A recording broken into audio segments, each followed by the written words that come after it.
Okay, good evening and welcome to the Budget Finance Committee Orientation Workshop. This evening, I would like to go over the Budget Finance Committee ordinance, which lays out how the Budget Finance Committee will operate. We have all gone through this before. How would the committee like to approach it? Do we want to read through it out loud, or we just want to read through it individually with paragraphs? I think we go through it with paragraphs. Okay. For each paragraph, and see if there are any questions or Okay. any comments. Seems to me the most significant piece of it is probably the powers and duties. Okay. You think?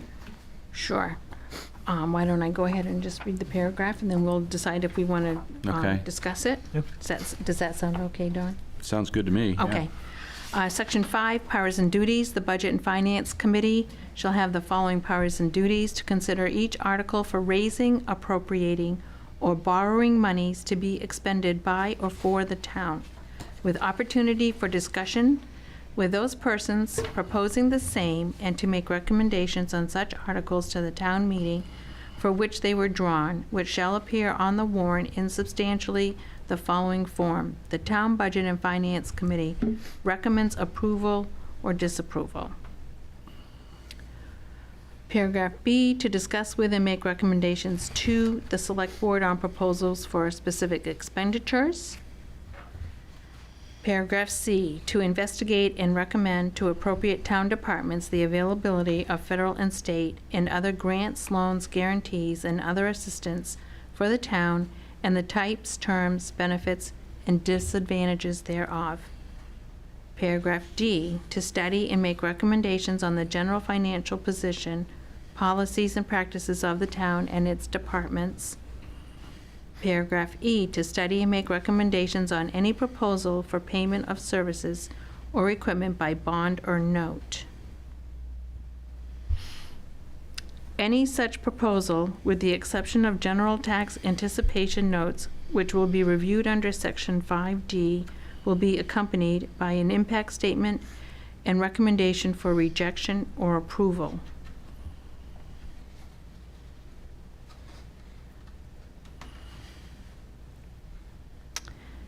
Paragraph F, to develop and maintain, with the input from all other committees and boards in town, a 5-year moving capital improvement plan. And paragraph G, to study and report to the Select Board potential revenue raising opportunities that may require actions by the board or town manager.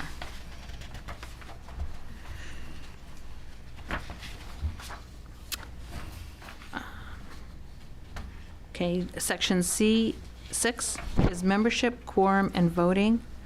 The Budget Finance Committee shall consist of 7 voting members plus the chair of the Select Board, who shall be a non-voting ex officio member.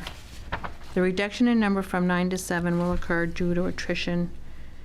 Existing members may continue as voting members on the committee, and each may petition to be a candidate on upcoming ballots. I don't think we need to go through the rest of that. Section B, the chair and the vice chair of the Budget and Finance Committee shall be elected by a majority of the Budget and Finance Committee voting members at the first meeting after June 30th of each year.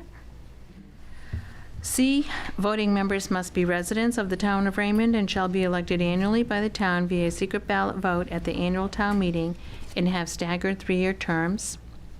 Section D, any vacancy among the voting members shall be filled either via appointment by the Select Board until the next annual town meeting secret ballot vote following the creation of that vacancy, or by the town at the first annual town meeting secret ballot vote following the creation of that vacancy.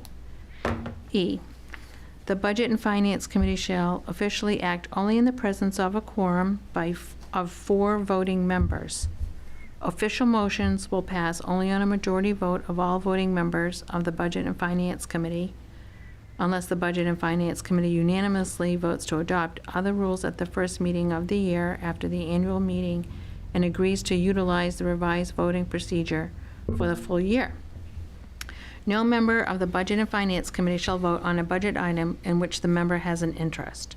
That makes sense. F, all members shall abide by the rules for conflict of interest pursuant to 30A MRSA subsection 2605. All members will sign upon taking their oath of office and will adhere to the Town of Raymond Code of Ethics for appointed and elected municipal officials. I don't think we need to go through the non-attendance. Severability, if in any part or part, section or subsection, sentence, clause, or phrase of this ordinance is for any reason declared to be unconstitutional or invalid, such shall not affect the validity of constitutionality of the remaining portions of this ordinance or any rules or regulations promulgated hereunder. And this ordinance shall become effective upon passage by the legislative body of the Town of Raymond at a duly called town meeting. Okay.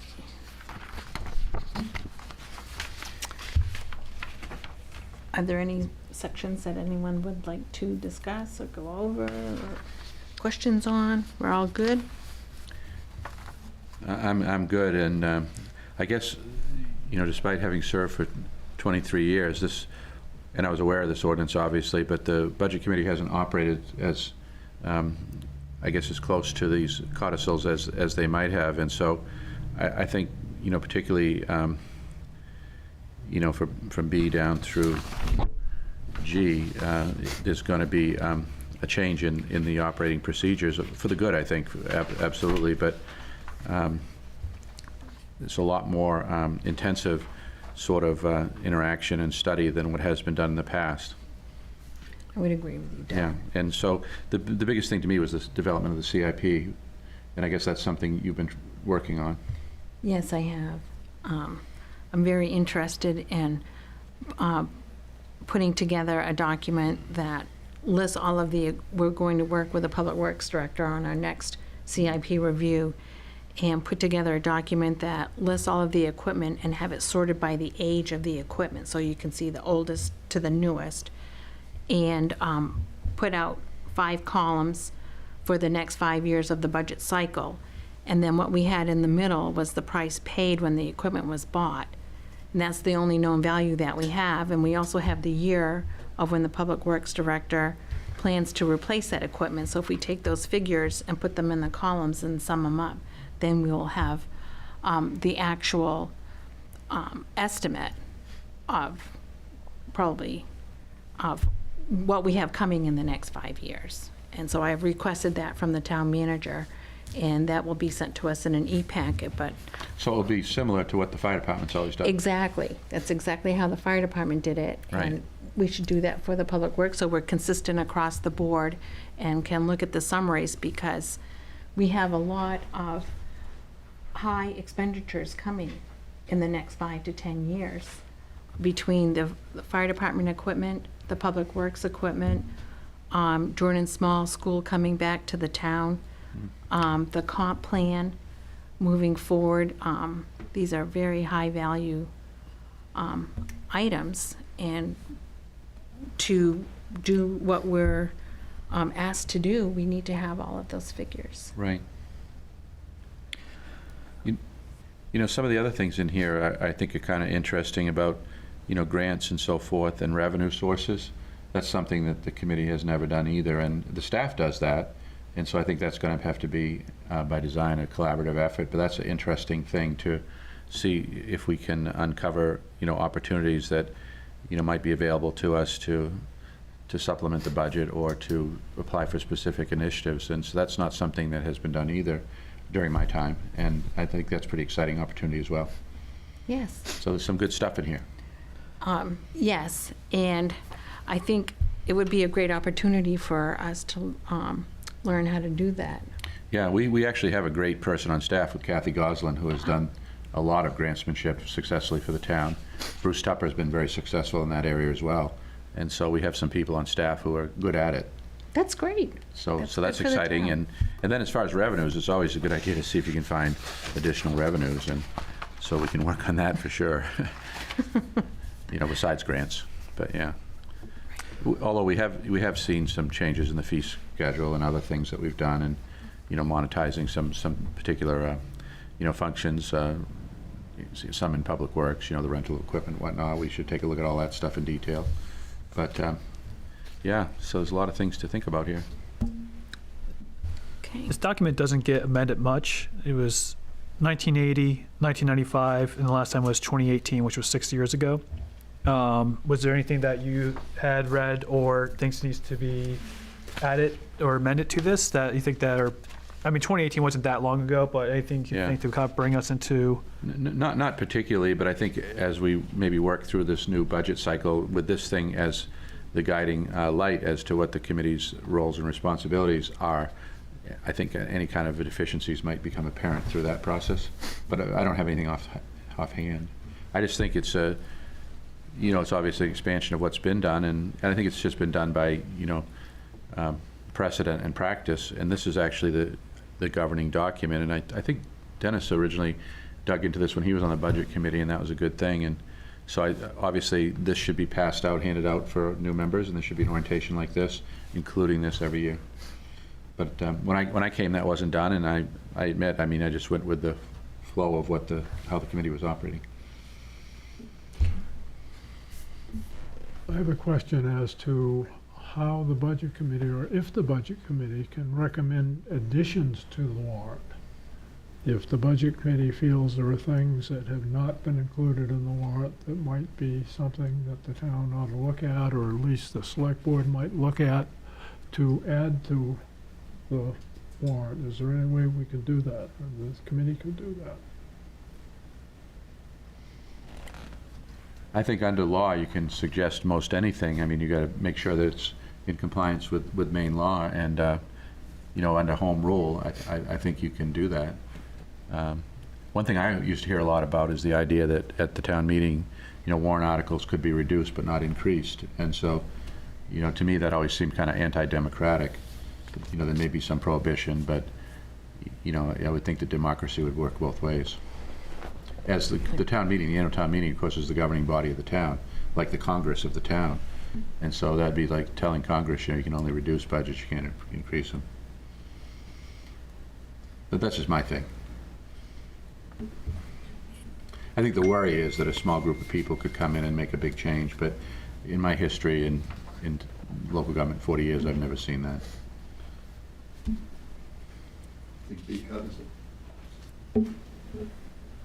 What's that? B covers it, is that what it B? said? To discuss with and make recommendations to select board on proposals for specific expenditures. Section 5B. That's what I was looking at, and that's why I was questioning whether that's ever been done before. Right. Is the operative word there recommendation? To discuss with and make recommendations to the select board on proposals for specific expenditures. So, discussion and recommendation. So as far as what you were asking was changing words, I think that I keep hearing this a lot over the last couple of meetings, is you can't change this. You're just voting yes or no, and what your recommendation is. The way this is kind of lining it up, it doesn't seem like we could be adding anything, but the discussion needs to be had to make that recommendation ahead of time. I think the question that you have is, well, if you have a certain recommendation and it's kind of overlooked, what Right. happens to it? Right. Or is there a way that we could meet with the select board before the formal meetings are held, in which things can't be changed, so that we could discuss the articles at a point where they might be changed, or a word added or subtracted, or a sentence changed, before we get to the point where nothing can be done. Right. Because if the committee is looking at things that can't be changed, it handicaps us, Get to it before I agree. that point. right? I could see maybe doing it before that point, but I don't think we've ever had that opportunity before to do that. I don't think so either. No, I think, so what we're looking at is drafting up the warrant language and presenting it as a draft, and having a meeting with the select board Absolutely. and the budget committee, and have that dialogue both ways. Yes. where the opportunity to make changes to the warrant language would exist. There'd be less loggerheads, I would think, if we had some forum in which we could sit down and have a discussion as to what the warrants are gonna look like. So, The well, articles I of think this warrant. committee's gone a long way to already start that ball rolling. And what I'm hearing is that what there needs to be is more communication, and it has to be communication that's thoughtful and respectful and comprehensive. That's my word of the day. But what I'd tell you is that as far as, and I understand, I think I understand what you're suggesting, Frank, would be, and I think I agree with Don on this, is that as it stands right now in town government, it's the selectmen that basically give the thumbs up or down on a warrant article, and then it goes to the people. What we've seen, I think, for the first time since I've been here, is a people's, correct me if it's happened before, but a people's petition basically has said, even if the select board chooses not to place something before the people, if you get the requisite number of petition signers, then the people can override the select board and say, we want this issue to go to a vote. And so, you know, the actions of this committee this last year that I've watched, and the actions of just the last select board meeting with the people involved with the solar farm, basically have, they've done what you're saying, which is that's where there's a way to circumvent, if you will, the select board if they don't want to listen to the people. Peter, would you introduce yourself, just so Oh, people will know sure. who's talking? You can sit here and No, if I've you turned the were- microphone so you'll be able to, The a workshop, can we right? give it to them? Oh, yeah. so people. Peter Levitt, 2 Levitt Road. And so basically, what I'd say is that, and I'm sorry, I came in a little late, but I believe you were going over the ordinance that governs Yes. the Budget Finance Committee. As I had mentioned, I think at the emergency meeting, it would behoove you, and I know it's more work on your plate, but you know, I've done it before, so it's, I know that it's valuable. And that's to look at using that document to just basically sculpt out some bylaws for the committee. That may help down the road with questions about Roberts, with questions about, you know, when you meet and how you meet, and, you know, the attendance thing. When I was on the Board of Appeals, Zoning Board of Appeals, there was an issue that we had to deal with involving a member in attendance, because that is something that has to be necessary. The last thing I'd just say in a comment about what I did hear being read is, as far as the ethics part, or the code of ethics that all committee members basically commit to, the one thing that I've seen, that this is just my own personal opinion, hasn't been enough emphasis on, is not conflicts of interest, but my understanding of ethically minded thought would be that you avoid even the appearance of a conflict. And I know a conflict is basically fiduciary. So it means if you have a direct, or even you can draw the line to a rather substantial indirect involvement in some financial gain, that's a conflict of interest. And it doesn't have to be money. It can be real estate. It could be where your kid goes to school. It could be any of those things. If you're using your influence on a vote that is not that is a conflict, in conflict with the issue being discussed. And I've seen that pretty much followed through for the most part. Avoiding the appearance of conflict, however, I don't think has been given its due here. And what it does is it shakes the people's faith in government.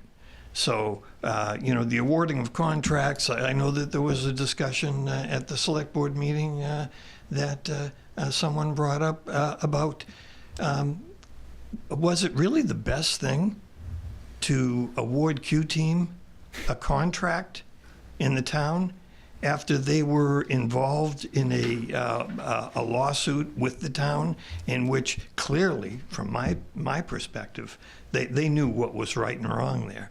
And so I'm not saying that you get into blackballing or keeping a list or any of that sort of stuff. What I'm basically just saying is there a little more thought going into those processes? And, it just raises that index of suspicion. So those are my 2 cents. Thank you. Thank you. Thank you, Peter. Go ahead, Dennis. Dennis Morse, 340 Cape Road.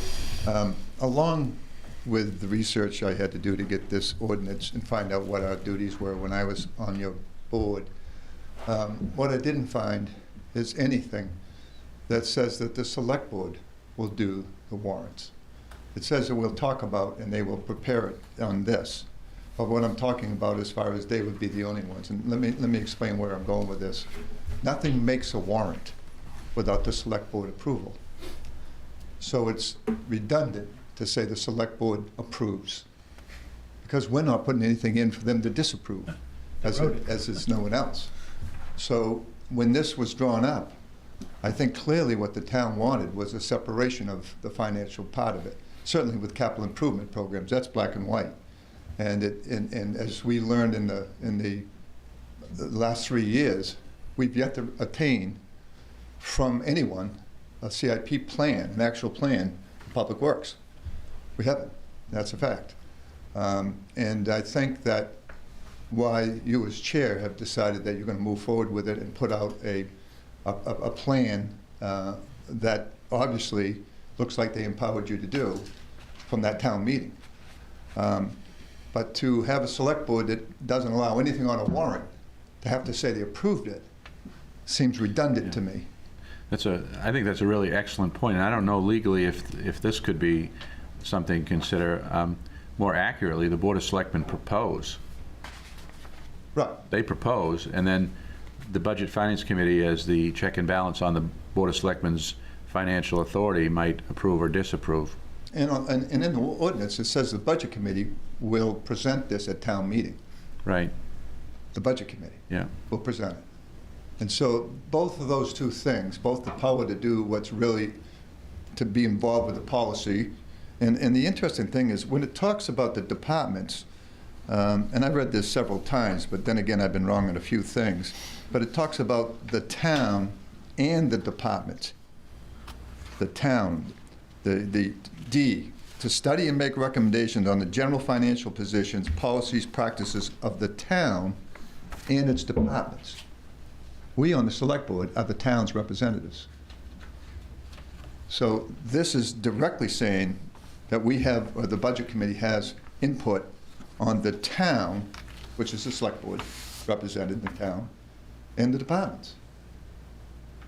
I mean, that to me, and I'm really glad we're going to have an executive session coming up with a lawyer on Robert's Rule of Order and the powers and everything to figure this out. Because if we don't need a select board, again, I'm on the select board, if you don't need my approval and we decide what goes on a warrant, I mean, I've yet to see a selectman recommendation in over 20 years, 25 years, say, we don't approve, because they put it on. Right. So it's Right, and if they don't want to put it on, it doesn't get there at all. right. Yeah. That's So yeah, really what I think was supposed to happen is, even if they were making proposals, the Budget Committee would decide whether they approve their recommendations or disapprove.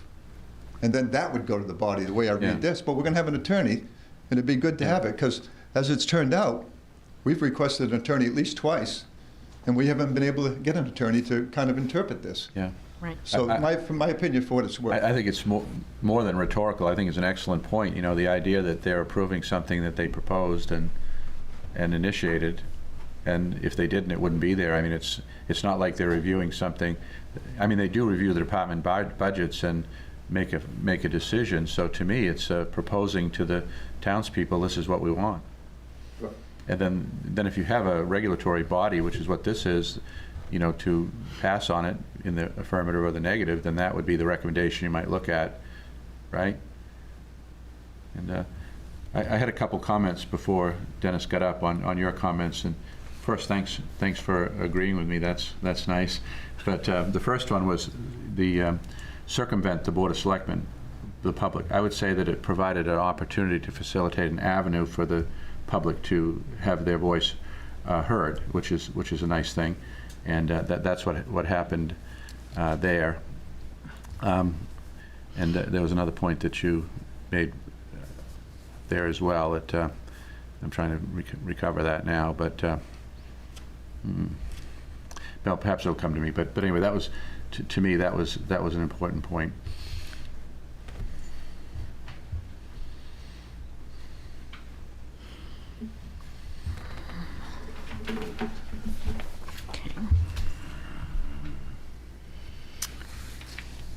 Oh, you talked about conflict of interest and, impropriety.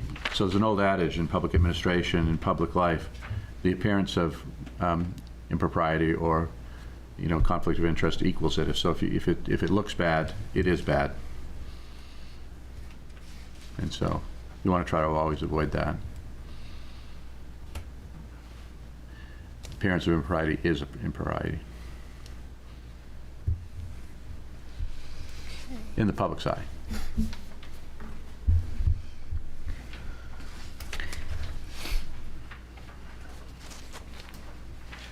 So would the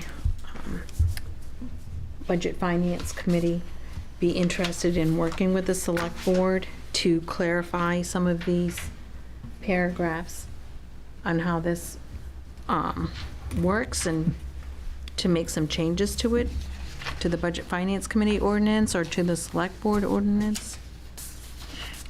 Just tossing it out there.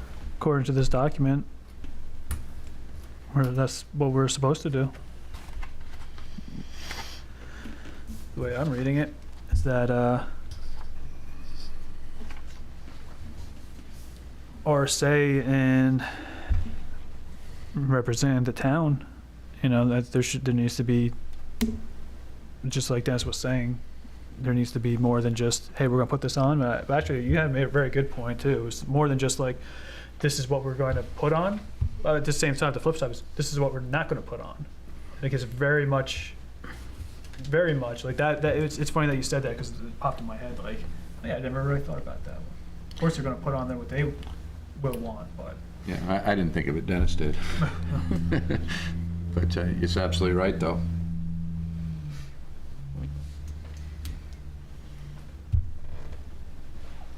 Does A not say that we recommended at town meeting? Under our policy, A is the first thing? To consider each article for raising, appropriating, or borrowing monies to be expended by or for the town, with opportunity for discussion with those persons proposing the same, and to make recommendations on such articles to the town meeting for which they were drawn, which shall appear on the warrant and subsequently the following form. The Town Budget and Finance Committee recommends approval/disapproval. That's how I read it. To make recommendations on such articles to the town meeting.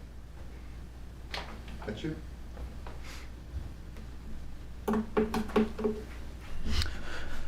So, how, in recent history, how have these warrants been drawn up?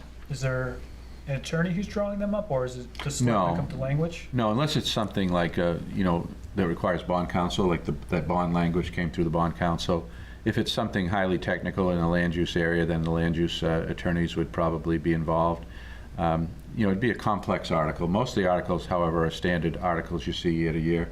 So those would be just, they do get tweaked from time to time, with changes in law or changes in local practice, but they would basically be plug and play, how much for administration or public works or public safety, whatever. Those would not be, those have been the same forever. But certain articles every year would go through various legal counsel. Okay. Well, I think that we're part of that legal counsel. Yeah, you can ask the legal counsel, but to me it would be bonding and land use. Okay. Or perhaps something really unusual, which we had a while back, like the IRT with the military, that might have been one, and something that's not typical. that might require federal or state language. Mm. That would come from outside.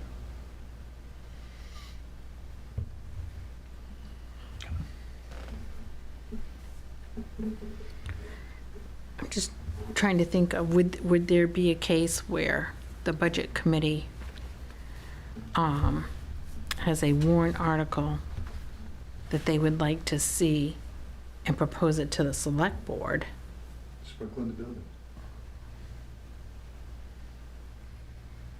Mm. Right. But that didn't get put in the warrant. Refused, I asked.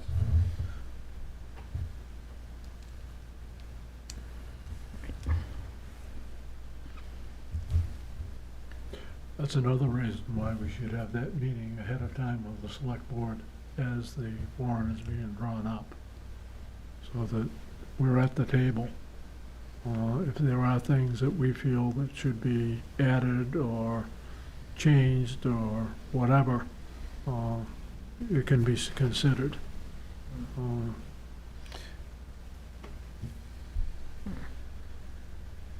You know, something that just came to me and is the whole garage project and how that happened, you know, the level of planning or lack thereof. And so, you know, it would seem like a potential addition, maybe not to this document, but to some document, ought to be a standard operating procedure for how you go about capital projects, and maybe take a look at the bidding, you know, documents of the town to make sure they're what they should be. I know some departments are very good at adhering to them, public safety, for instance, and others maybe not as much. So I think that would be a good thing to look at too. Does the town have a set of standard operating procedures? There are various operating procedures, but I'm talking about the ones that are related to finance. Maybe get every particular policy that relates to finance. And so, you know, if you were doing a major project, it would seem to me that you'd want to do a level of due diligence. You could actually do that in a sort of a formula way. You know, it's not hard. You do this, you know, form a committee, as Dennis had recommended, and you do your, you know, needs analysis, space analysis, architectural reviews, bidding, you know, get some cost proposals. There's a number of things you do. That's what you did for BAW. Yes, So you probably exactly. know the process and how that ought to be laid out. Yes. So that's would be my suggestion, is that maybe there ought to be something like that for how you go about doing capital projects.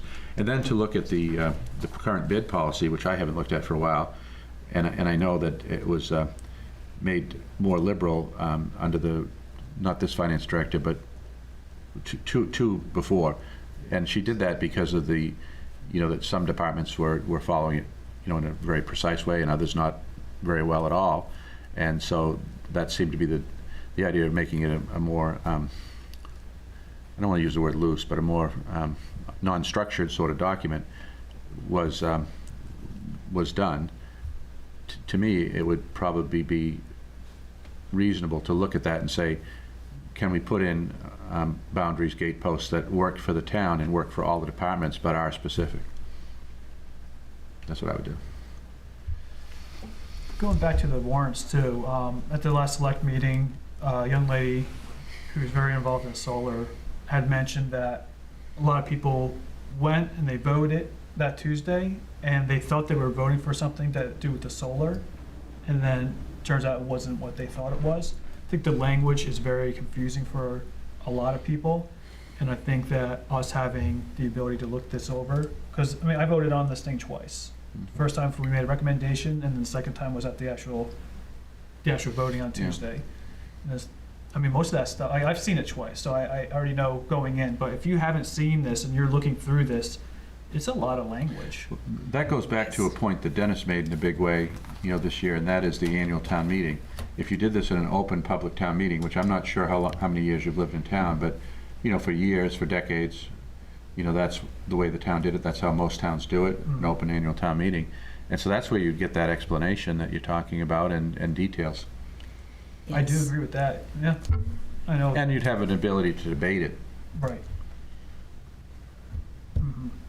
So we're like serving stuff up on a platter for people to say yes or no to, and they're Right, and you got all these warrant articles that you have to read, and then there's all this backing information that you're never going to be able to read at the polls.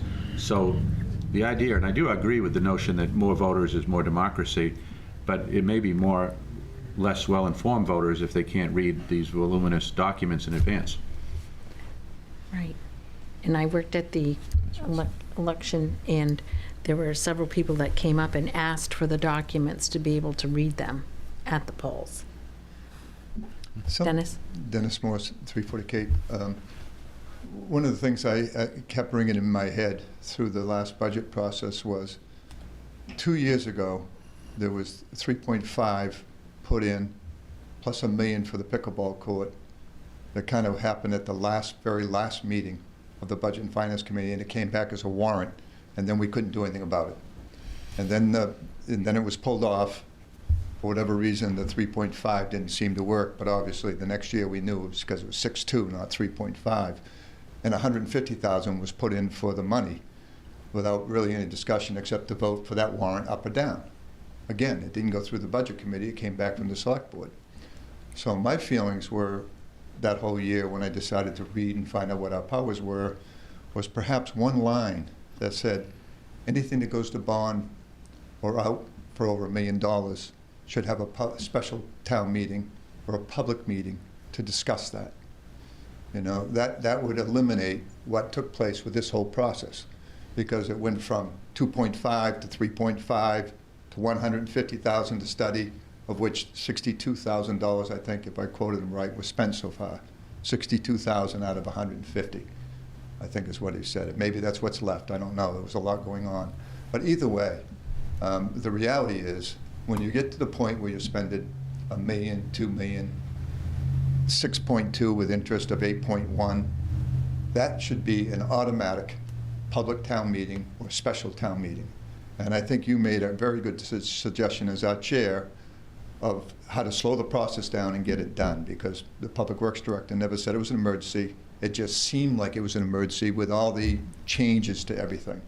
So if nothing else happens, a simple ordinance change in the budget recommended by the Budget and Finance Committee, or maybe a petition drive saying anything over 2 million or whatever the magic number is. But certainly there should be a trigger that makes an automatic special town meeting, and I'm talking about one that's posted so everyone knows it's going on, not some of these meetings that happen at 8:30 in the morning or whatnot. And you can't be transparent if you're not letting the public know what we're about to spend the money on. So whatever the number you decide as a budget committee, I certainly think it would be advisable. I want to ask Dennis a question, and that is, at the last Board of Selectmen meeting, and I know it wasn't you making this statement and proposal, but the idea was that the garage project didn't fail, the bonding failed, and that the planning process was going to continue. And so one question I might have is, when is no? Well, I think I think that raised enough issues from the public without me having to take a position on it.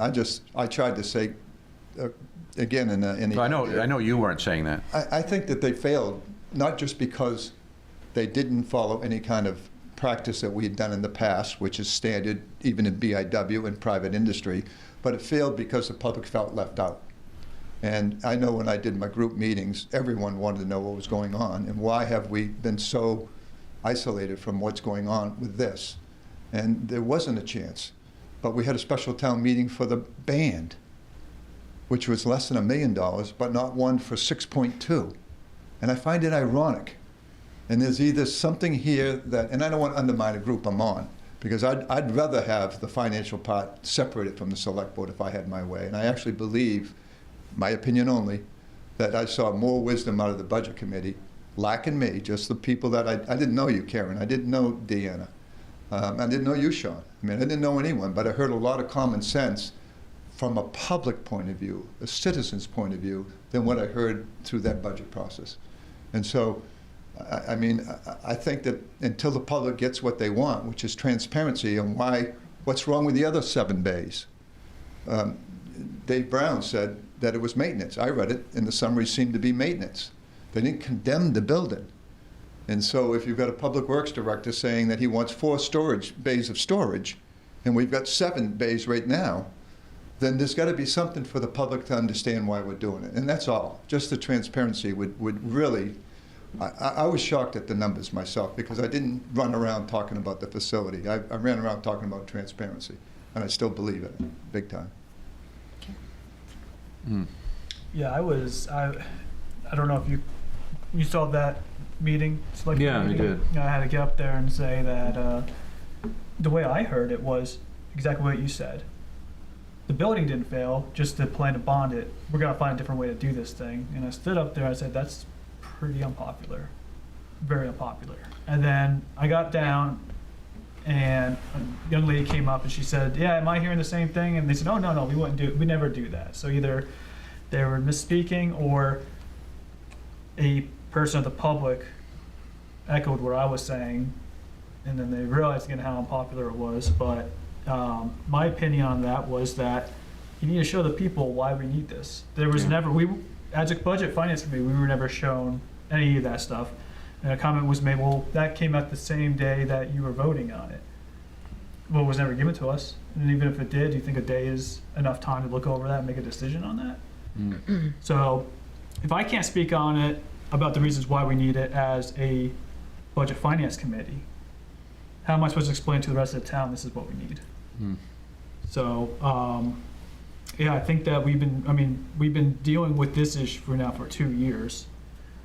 This is the biggest one, but I think that there's a lot of other things that we should have a lot of say in, including coming up with this tax break.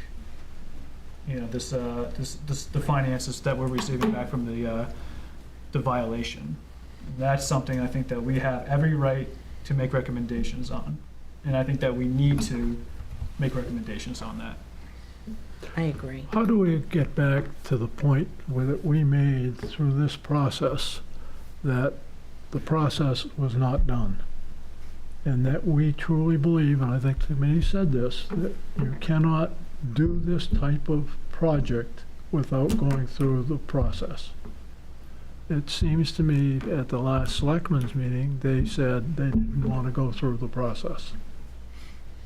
What they said, what the Public Works Director said, which was interesting, was that, we'll get the money and then we'll do the process. That's But what he said. how do we get back to that point where, It's backward. if in fact we're going to have a public works garage, that we go through the process? The process could be done very quickly. It would not take long. I do not believe with the right people on the committee, and we could go with it. Whatever the committee ends up recommending, whatever the committee that looks at it recommends. Ms. Morse, I know I'm kind of talking a lot, but I've given so much thought to this. You have the right to capital improvement. You are the body that does the 5-year plan. And if there's a capital improvement bigger than this facility, I'd like to know what it is. I think you have a right to do the committee that the select board doesn't want to do. And if they don't want to accept the recommendation, if they don't want to work with that committee, then they should publicly come out and say that they don't want to do it. But right now, it says you research, you investigate, you interview, and you are, in fact, proposing a CIP plan. Well, if the bond was voted down, the only other route to go is through the capital improvement program, the plan. And I think the facility, there are certain things that was clearly needed. We know that. The wash bay and the mechanics bay is common sense. But I do think you need the committee's involvement so the public knows that it's someone outside of the political realm of elected officials. And I do think you have the power to do that. I don't know how you don't with capital improvement being your it says right there. You brought this up at the meeting and it seemed to be rebuffed, so it would be, I think, maybe not tonight because it's a workshop meeting, but perhaps the play would be for the Budget Finance Committee, in the absence of a policy, which was what I suggested, to make the recommendation that we follow that procedure that you outlined. Could that be part of the agenda of our next meeting? Aaron? We could do that. And I think that should be on the agenda, that we'll discuss whether or not we will go forward with the idea of setting up a committee. Because Okay. once again, I may be wrong, but it looks like right now what we're doing is continuing to plan for the thing that failed, and without changes. That's the way I saw it. And I may be wrong, but that's what it sounded like. Well, we have heard over the last 2 years that this Public Works garage has been talked about for the last 10 years. And to my knowledge, the first time it was discussed was last year during the budget deliberations.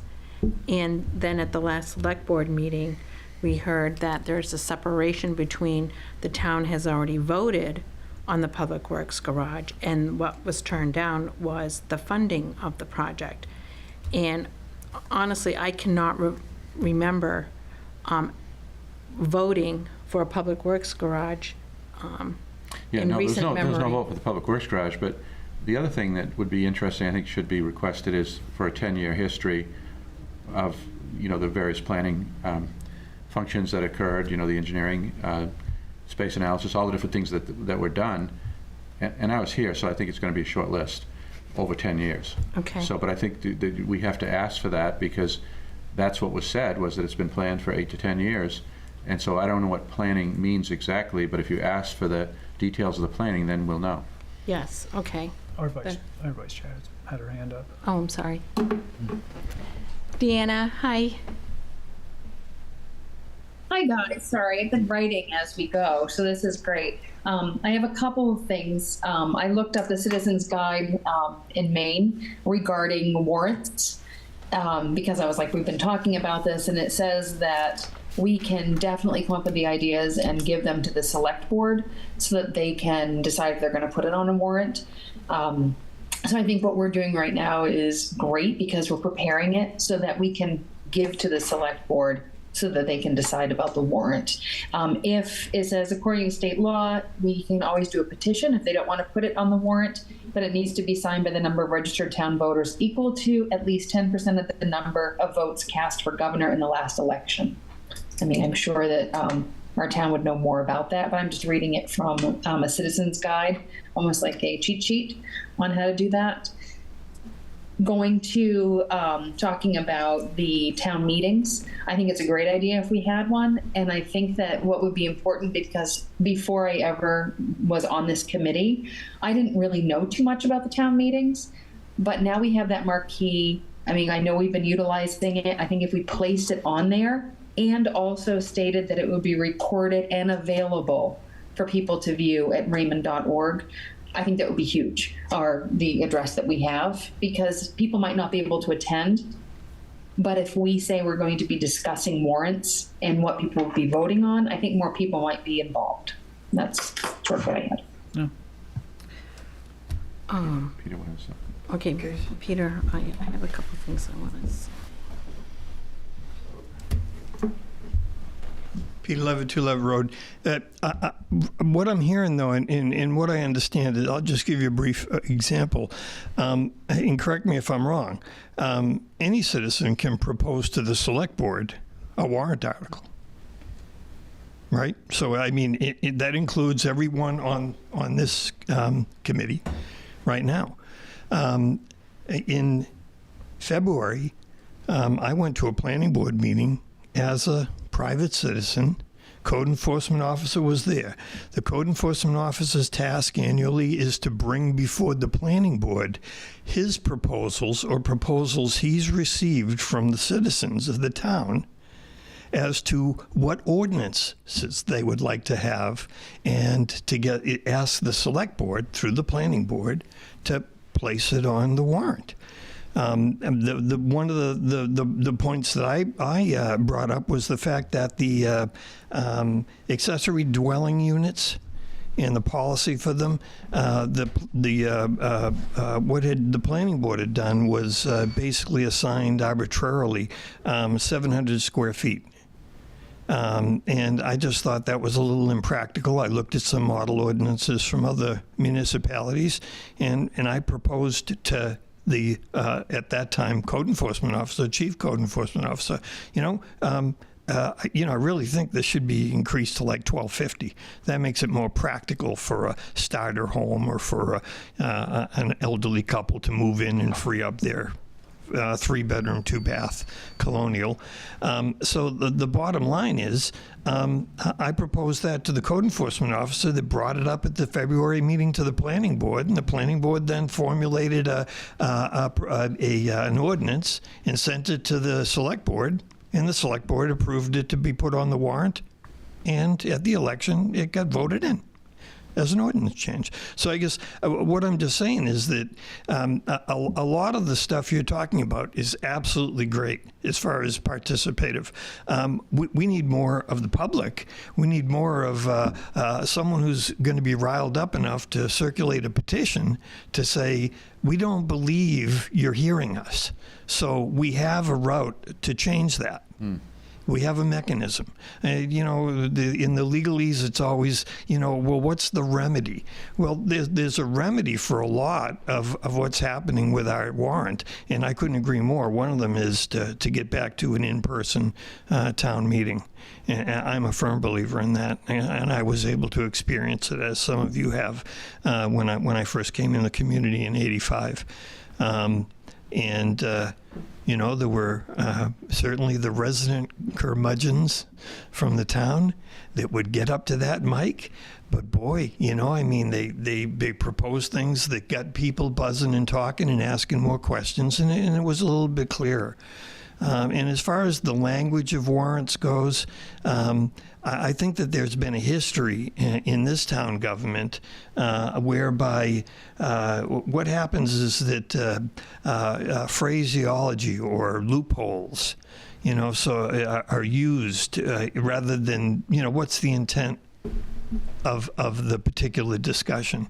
So what I heard at that select board meeting last was that, well, actually, what the town voted down was the bonding, the funding.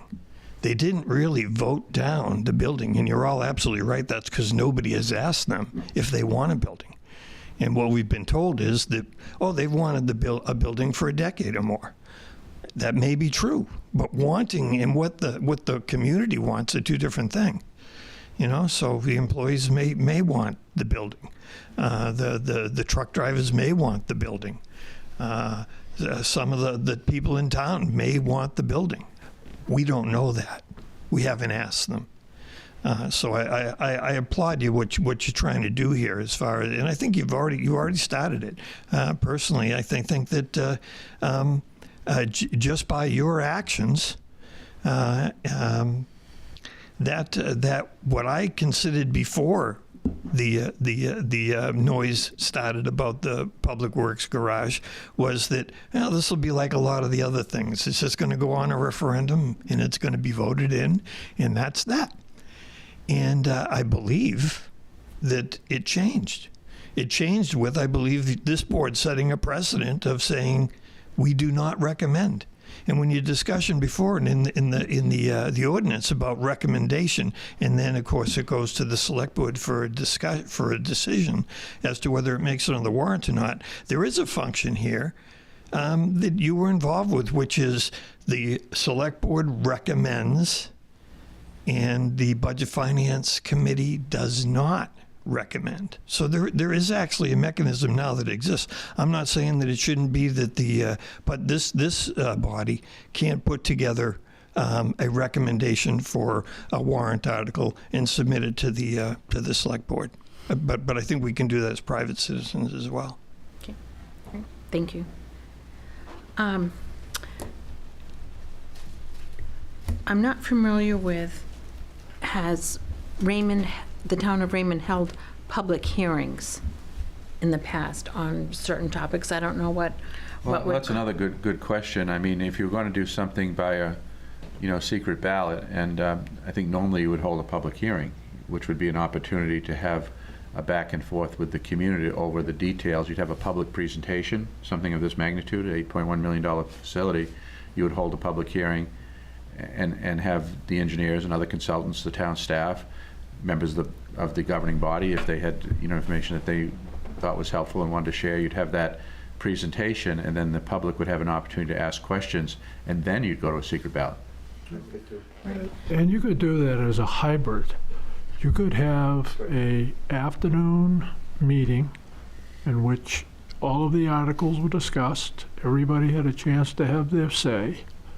At the end of the meeting, they opened the polls, and they would run the polls from the end of that meeting until 8 o'clock at night. And then they'd open them again the next morning and run them all day the next day, so that they could get a lot of people out to vote. but they'd be much more informed about what they were voting on, because those people who wouldn't come or couldn't come to the meeting could watch it. It'd have to be a special town meeting, You know, rather than an annual town meeting. Right, it would have to be, but it could be a whole new process that we could set up to do this. Yeah. I mean, it could be a whole new process, but it could be done. People could be informed. The people who were there get a chance to vote before they went home. The people who were watching the meeting from home would have a chance to come the next day and vote also, with a lot more information. That's what you recommend. Yes. Do you recall if Raymond has ever had a public hearing before? Oh, yeah. Oh, they have? Yeah, we've Like, had what were public the hearings. topics about? What- Too. Hmm? Public safety, too. Okay, he says public safety too, that was 20 odd years ago. We don't, interestingly, spoiler alert here, we don't have a lot of major capital projects at this magnitude. In fact, nothing close to this magnitude for the town. And so the last big projects we had were in the early 2000s, and so he's saying, and Okay. I believe him because it's standard operating procedure, there were 2 public hearings for that, and that was a 1.2 Yeah. million. And of course, adjusted for inflation, that's a big project even today. But that's how you do it. That's how you get the information out. And that, for whatever reason, wasn't done. And, you know, that may be something we need to look at the law and see. I almost think that that's a requirement. Would you think, Peter? Yeah, we've had many public, Right, for land use, for other, sure, whether it's cell towers or pipelines, and things that the community was galvanized about, and then there were proposals made, but there had to be a public hearing. and that's the opportunity. If you're not going to have an open oral town meeting, that's the opportunity for the public to be heard and to have that back and forth discourse over a particular initiative. And, you know, there's no vote, but there's a lot of information and a lot of people can share their opinions about something. Sure. Yeah, I've heard there's a lot of argument the last year or so about the fact that, well, this information is out there, nobody comes to the public hearings, as an explanation as to why, you know, there isn't a lot of credence in them, and that a small group, an organized group can hijack a Well, public hearing. you know, I was watching that last meeting, and there was an example of that with the TIF. You know, you were talking about the change in the TIF, which I guess had a lot of documentation around it. I have to admit, I didn't go read it, but basically, you know, and there probably was nobody here. I guess there was nobody here who wanted to have an opinion one way or the other, but that was a substantial change, and it was just, you know, the documentation was so long that the moderator, you know, felt he didn't need to read it, and then anybody who would have been interested would have already read it, which may be a logical thing to say, but I think that if you had an opportunity to provide just a brief synopsis, and I think the chair did try to do that, of the Board of Selectmen, so that people could understand it as to what was actually happening. Are you talking about broadband? When it was, Yeah, the broadband thing. It was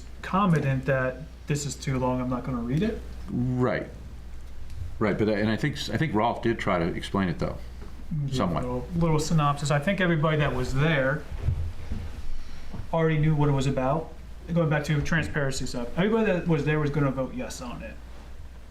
So if you, again, didn't understand it or didn't want it, didn't seem like there was, I mean, of course there was an opportunity for you to come out and say something. But the people who believe in it are gonna come out, and the people who aren't sure are not gonna come out, they're not gonna ask questions.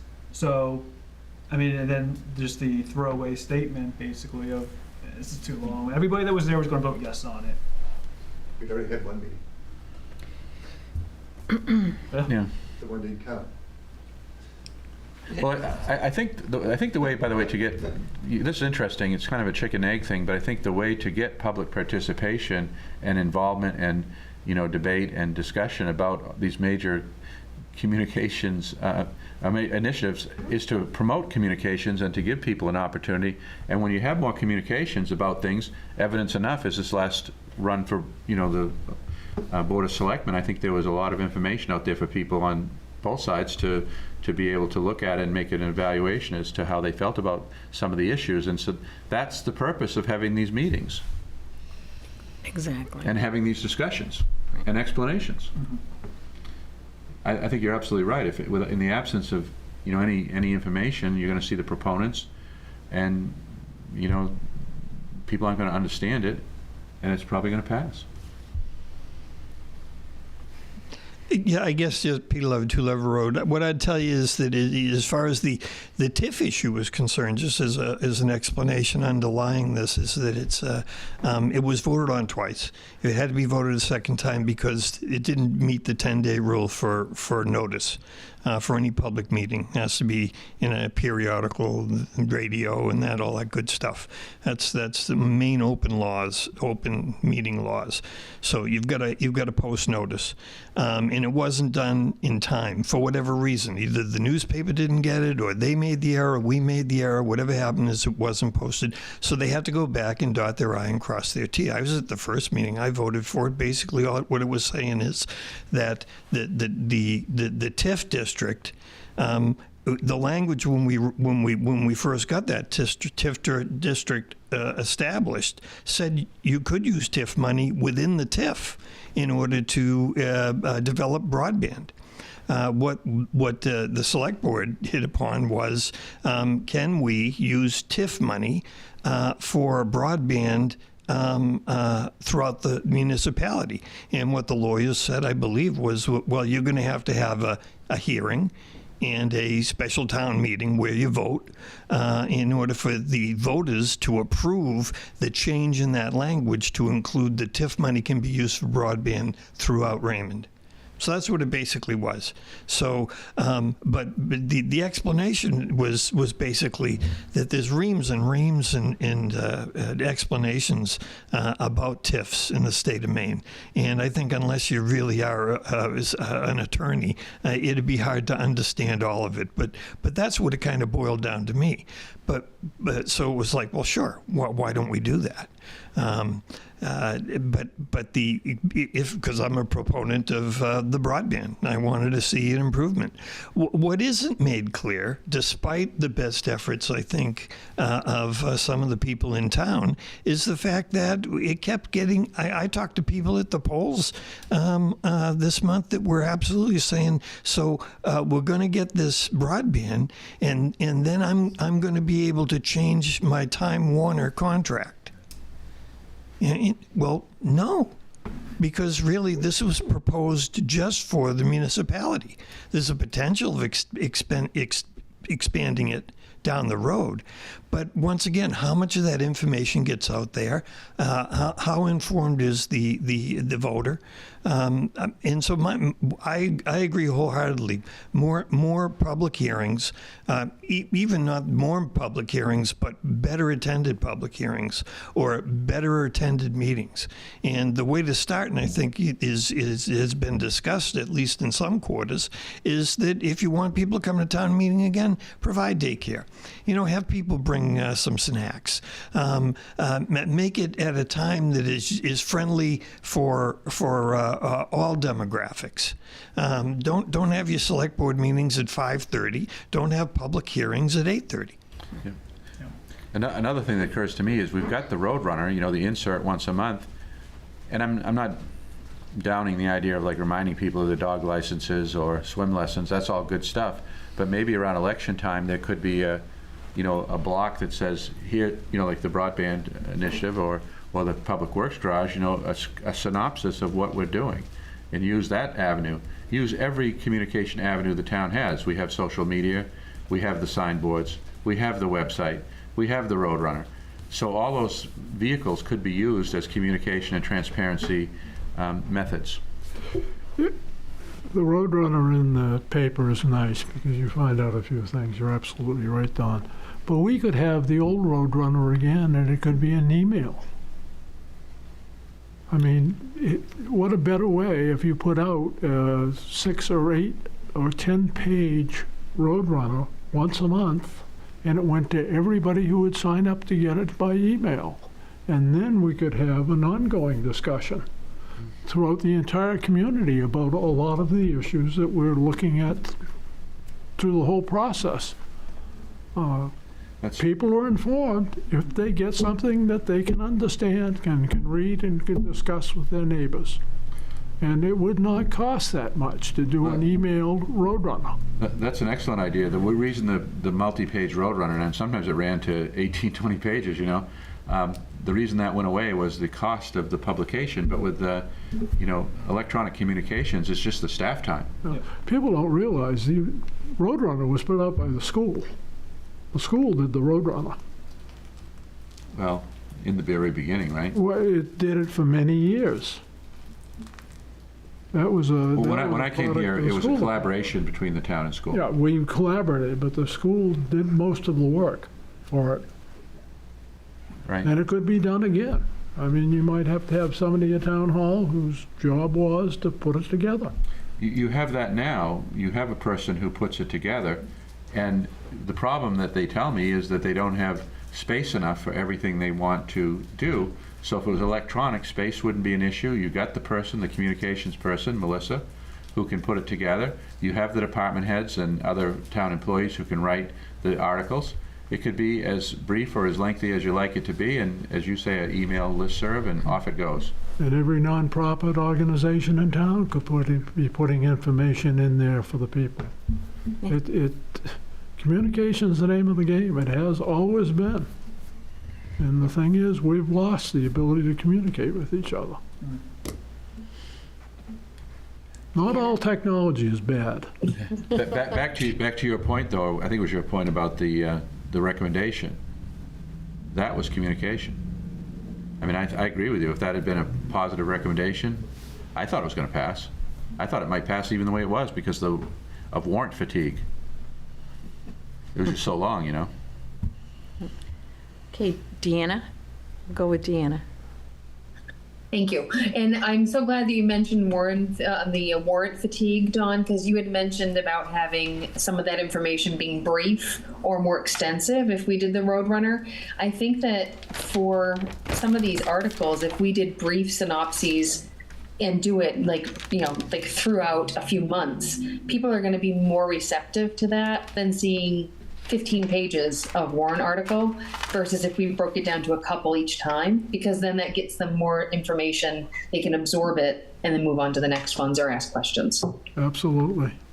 I got something to say. So there's one committee in this town that's better at polling people, better at getting emails and engaging the townspeople, and that's a comprehensive plan. Since that committee has only got a few more months, essentially, if that could morph into what we're talking about as far as keeping people engaged, that's the way to do it, because we've already collected. Peter, how many emails do we have? Do you know? I think we got over a couple hundred. Couple hundred emails is what we have. So there's not a cheaper way, and there's not a more efficient way than emailing the people that we have. And I know we could get more too, but if the comprehensive plan has shown us anything, it's that the people are eager to get engaged, to engage with us, to come to our meetings, to give their opinions. I don't think we missed more than 5% of the people that voted, Peter, when we did the last On poll. this election, yeah. I'm not sure what the official numbers were, but I've heard that there were 800 and we or so, and we collected something in the vicinity of 450 voters' opinions on what to do with Jordan Small. There were 450 in just that one. I think not many people walked by. Nope. No, Frank got every one. Dan, did you have your hand raised one more time? Did you have one more question? No, I was saying, nice job. I think that's a great plan. So I was doing a thumbs up. No, I think it's an awesome way to do it because, like you said, the comprehensive plan has done such an amazing job in being so involved with the public and getting the public involved as well. It made it, like I said, during the election time, you guys made it fun. So many people wanted to be part of that, and it was a great way to get their input. So I definitely think being able to pair up with you folks would be something that would be great for us. Awesome. These committees should be working hand in hand. I mean, I've started realizing this more from the past year and being having the benefit of being on a comprehensive plan as well, is that our committee should be working together. And I definitely felt, and I know a lot of people feel, that there was a committee that was doing their own thing. And maybe in the past, previous budget finance committees didn't want the responsibility, but we've got a big enough group here that wants the responsibility. And, I mean, and my wife is 20 weeks pregnant now, so I could be doing other things. But this is what I want to, this is what I want to be doing for the town. I owe it to the town that I live in to make sure that the town for my child is up to date with the town I'm living in now. I know it means the aging population, but still, we want to attract families, and this is another thing we talk about in comprehensive plans. How do we attract younger families? And housing is always going to be housing. Unfortunately, there's not much we can do with the current cost of everything, but how are we attracting more people, more families into this town instead of just having an aging population? I can tell you one of the big messages that came out of this last poll, and I would have no doubt in saying this, the number one word that I'm hearing from the community about what they want in Raymond is that word. They want community. I think we have a great opportunity now that people seem to want to get involved again, to get together another organization that can do another celebration in town. We need to bring back the Founder's Day type program, all of those, something that once a year gets everybody involved in doing something in town. There's nothing like working together to get to know people. That's true. That is true. Lots of opportunity. Absolutely. Lots of opportunity. Okay. This has been some really good discussion. It's really good stuff.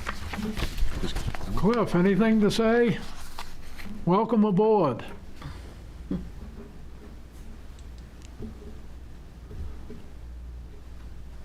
Thank you. The only Welcome thing to the is, I committee. think it's important that we get back to the town meetings because the electronics help get the word out, but there's nothing like face-to-face. That's true. I guess we'll leave it at that. Absolutely true, Cliff. Okay. Are we ready to move on from the ordinance for the Budget Finance Yes. Committee? Okay, the other piece that I had brought is the Town of Raymond Code of Ethics for appointed and elected municipal officials, because these go hand in hand, and it's what we have all signed up to do. I don't think I want to read through the policy, but I just wanted to bring it as a handout for everyone to. I wouldn't mind reading through it. to be Oh, you'd honest. like- Yeah, just because if this is recorded, I want the town people to know our code of ethics. Okay, For who they would you elected. like to read it? Yeah, I did my Okay. best. Town of Raymond Code of Ethics for appointed and elected municipal officials. As a member of my board, committee, or commission, hereinafter referred to as board, I will strive to be an advocate for the overall well-being of the town of Raymond, and to that end, I will have integrity in all matters. I will attend scheduled board meetings or notify the staff of my inability to attend. I will come to board meetings informed concerning the issues under consideration. I will make policy decisions based on the available facts and appropriate public input. I will make formal decisions based on any and all applicable local, state, and federal regulations and ordinances. I will encourage individual board member expression of opinion and establish an open two-way communication process with all segments of the community. I will communicate in accordance with board policies, public reaction, and opinion regarding board policies, actions, and programs to the full board administration. I will bring out desired changes through legal and ethical procedures, upholding and enforcing all law, state regulations, and court orders pertaining to the board. I will refrain from using the board position for my personal and partisan gain and avoid any conflict of interest or the appearance. I will respect the confidentiality of privileged information learned by any executive session. I will make no decision on behalf of the board unless expressly authorized by the board. I will not attend any board meetings pertaining to business of the board without express permission of the board. I will be informed about current issues through individual study and participation in appropriate programs, such as those sponsored by my state association. I will always remember that the foremost concern of the board is to improve and enhance the quality of life for the residents and visitors of the town of Raymond. I will abide by 30A MRSA subsection 2605, conflicts of interest law. Therefore, I always strive to demonstrate appropriate behavior, conduct as a board member. Thank you, Sean, for reading that. Okay. So, are we ready to move on to public comment? Or do you? I'm ready. Okay. Is there any public comment? Peter, you must have some more comment. I can fill you in a little bit on the poll. Ooh, we're getting this information first before anybody else? Well, I was asked by a select board member in an email, why I guess I didn't share some of the comprehensive plan data with the select board. And I did share it with the Budget Finance Committee, so they were a little jealous that you had gotten some that they didn't get to see. My simple answer to the select person was that you know why the Budget Finance Committee got that data? They asked for it. So that's why they got it. And nobody has reached out to ask our committee, the Comprehensive Plan Committee, about any of this stuff. And I did express my frustration in the fact that at the last select board meeting in that I've been asking since February of this year to have a combined meeting. It doesn't have to be with all the members. It could maybe just be the chairs and whatever. The Code Enforcement Officer, the Planning Board, the Select Board, and the Comprehensive Plan, so that we could all sit down and at least see what's the preliminary data that we've collected and where is it showing it's going, because it's that data that's going to end up formulating the plan that we're going to submit in January of next year. So it's not that far away. I started asking for that meeting in February. It got put off and put off and put off. The last I was told was that it would take place in June. And it's June 25th. And I have not heard anything from the selectmen about scheduling that type of a meeting. When we're talking about, and I think it was Sean that mentioned, all these committees got to start talking to each other. Well, since we're sharing, and Frank as well, the experience of a comprehensive plan, and certainly Don knows this because of his years in managing a municipality, you have to be in the know everywhere. And people have to be talking. And that's what makes a comprehensive plan a comprehensive plan. So I realized early on in this process, well, I gotta be talking to the Budget Finance Committee. Capital improvement plan. Well, that's about the only function I hear in the budget for this town that has the word plan in it and is more than just the end of the fiscal year. So that's kind of more comprehensive. That's an opportunity. So that was a reason to get involved with this committee. Planning board, ordinances, absolutely. If we're talking about housing and we're talking about accessory dwelling units, and especially if we're talking about LD 2003, which I guess I beat my gums to death on about that, but July 1st is just around the corner. We'll see. It behooved me to do that.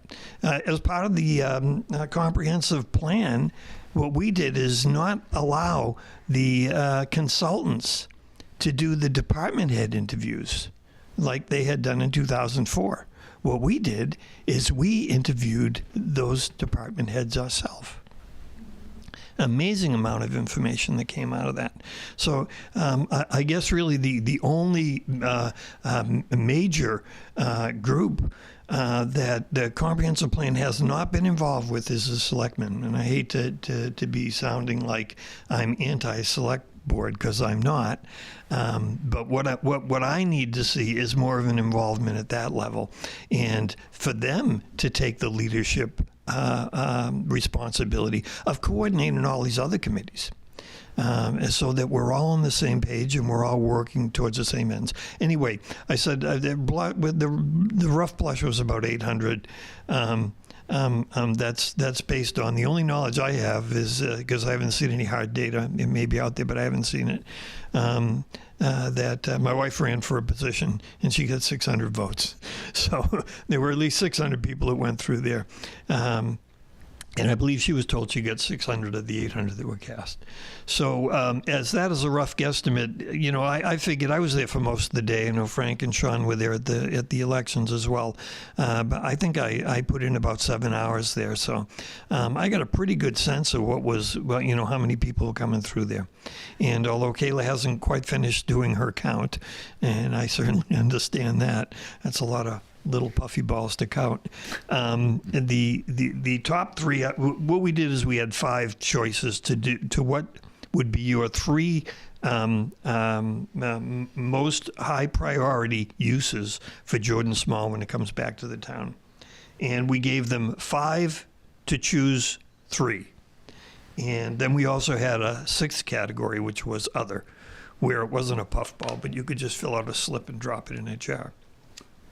The top 2 were, number 1, community senior citizen centers.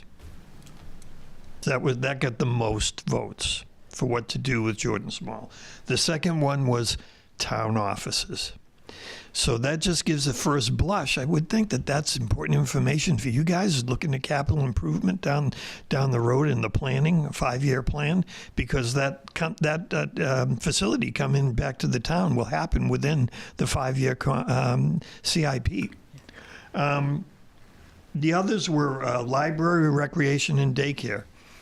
And I would tell you a very frequent comment I got from the voters that were taking the poll was, well, this is a big building. There's room to do all of that.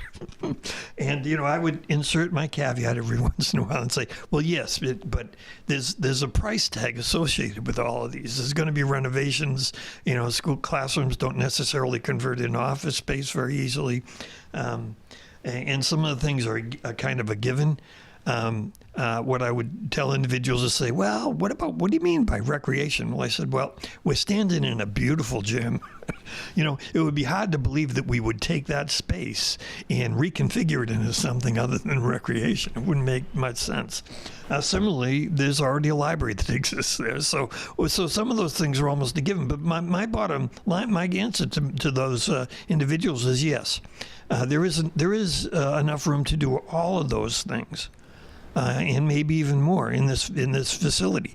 You know, once you have architectural drawings and a plan and a committee and all that other good stuff to figure it out. But the issue is that it's really the appetite of the taxpayer. And it was suggested at one of our meetings when we were discussing this at the Comprehensive Plan Committee that the town manager basically said the same thing. It's really going to be the appetite of the taxpayer as to how much we do.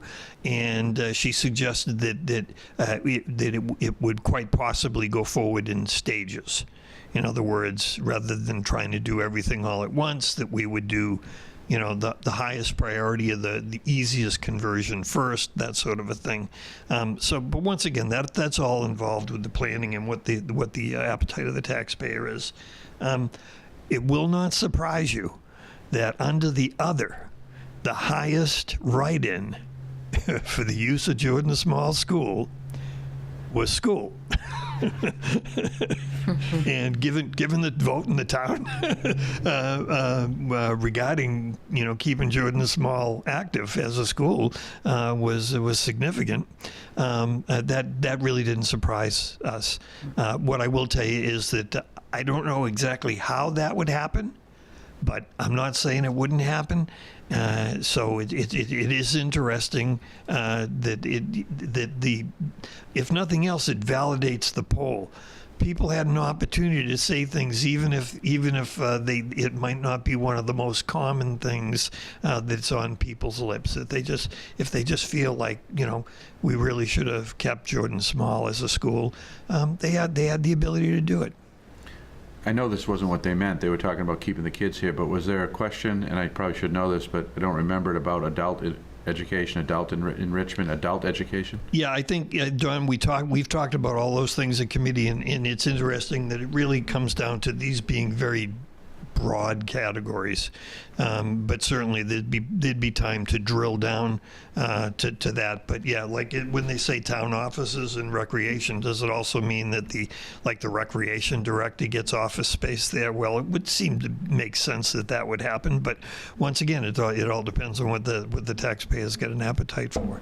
I would tell you that from my perspective, this is an incredibly rare opportunity that a municipality gets, and that the Budget Finance Committee and the Select Board are going to be instrumental in seeing this through. And the last thing I'll say, because I've said this before, is the work of the Comprehensive Plan Committee is done in January, and then in June it goes to the voters. Given the fact that we've got top-notch consultants, I'm sure we're going to get a plan that's going to be acceptable to the state. And I believe we've done our job as far as polling the community, so that the community is going to vote this thing in, because it's going to reflect what the majority of voters want. So, I'm confident with that. My concern is that the real work of the comprehensive plan begins when the comprehensive plan committee ends, because then the implementation committee comes into play. And the implementation committee is really key to this stuff getting done. And if it doesn't matter, my understanding, it doesn't matter how strong your comprehensive plan committee is, if you do not have an energized, interested, and empowered implementation committee, then it's all for naught, because it won't be implemented. And so I'm hopeful that this committee and all of the committees in the town will work closely with the implementation committee for the comprehensive plan once it's voted in. And I think that the best that we can do as a committee is to set up the policies and clearly define what our data gathering has shown to the implementation plan committee, because it'll make their job less onerous, because they'll be armed with that information. Peter, you Yeah. and Kayla are planning on having a public hearing, correct? Yeah, exactly. I'm hopeful that we get together before January with the Select Board and the Planning Board and Code Enforcement. I'm hopeful. Thank you. Thank you. We really need to get out of this space to have appropriate meetings and stuff. And the town is saying that, looking for a bigger town office. We could have something special there to bring people in, have a bigger broadcast studio, and just engage the public better than we can in this small building. That's a great idea, to have all of these committees together in one room and talk with a comprehensive plan committee. Get all that input at the same time. That's a great idea.